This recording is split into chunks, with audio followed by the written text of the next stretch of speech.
काँग्रेसमध्ये कुठेही मतभेद नाहीत। हिवाळी अधिवेशनात आम्ही आमची भूमिका मांडू असं काँग्रेसचे नेते बाळासाहेब थोरात यांनी स्पष्ट केलंय। यावेळेचं हिवाळी अधिवेशन वादळी ठरणार असल्याचं सुद्धा ते म्हणतात। या सगळ्या संदर्भात त्यांच्याशी संवाद साधतायत आपल्या प्रतिनिधी कल्पना नळसकर। उद्यापासून हिवाळी अधिवेशन सुरू होत आहे, त्याच विषयी बोलण्यासाठी आपल्यासोबत बाळासाहेब थोरात आहेत। उद्या हिवाळी अधिवेशन सुरू होत आहे। मागच्या वर्षीचं हिवाळी अधिवेशन पाहिलं तर तुमच्यामध्ये राष्ट्रवादीचा पूर्ण गट होता, त्यातनं एक गट गेलेला आहे, तो कुठेतरी ताकद कमी झाली आहे?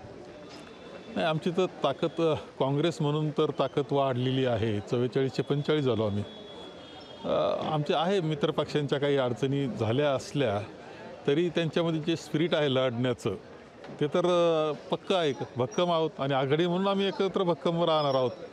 त्यामुळं काही अडचण नाही। कदाचित संख्याबळात काही परिणाम असला तरी विषय जे आहे जनतेचे ते अत्यंत तीव्र विषय आहेत आणि ते विषय आम्ही त्याच पद्धतीनं मांडणार आहोत। आहेच आम्ही आक्रमक आहोत, जनतेच्या प्रश्नाकरता आक्रमकच राहतो आम्ही आणि राहणार आहोत। अधिवेशनचं सुरू होत आहे, त्याच्यामध्ये चर्चा होणार आहे का यावेळेच्या विधामध्ये आणि शेतकऱ्यांना न्याय मिळवून देण्यासाठी सकारात्मक आहे का विरोधी पक्ष?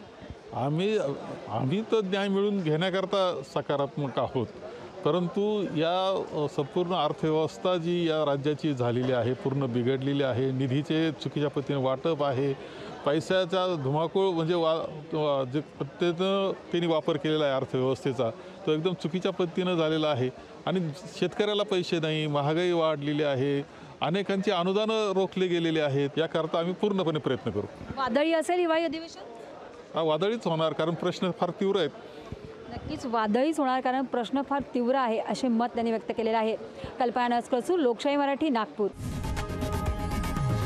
लोकशाही मराठी, ऐका, पहा, जागरूक रहा।